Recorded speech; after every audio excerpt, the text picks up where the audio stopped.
کے حوالے سے کچھ بات بتانا چاہتا ہوں کہ عمران ریاض کو جب سیالکوٹ کے ایئرپورٹ سے گرفتار کیا تھا تو تب تو واضح تھا کہ عمران خان کو گرفتار کیا ہے، کچھ اتنا اٹینشن نہیں تھا. لیکن اب کچھ دوستوں نے اور سوشل میڈیا پر کئی دنوں سے یہ بات چل رہی ہے، اور ابھی کچھ دوستوں نے رابطہ بھی کیا کہ ذیشان بھائی عمران ریاض کے حوالے سے کچھ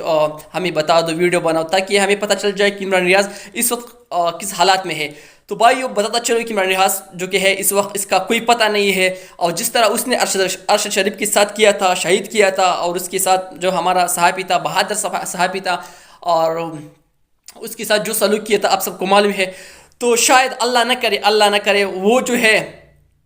وہ جو ادارہ ہے ہم اس کا نام نہیں لے سکتے، لیکن وہ بھی عمران ریاض کے ساتھ وہ کرنا چاہتے ہیں. لیکن یہ بھی ذرائع سے یہ بھی سورس ہے جو خبریں آ رہے ہیں کہ عمران ریاض کے ساتھ اس نے بے انتہا شدید جو کہ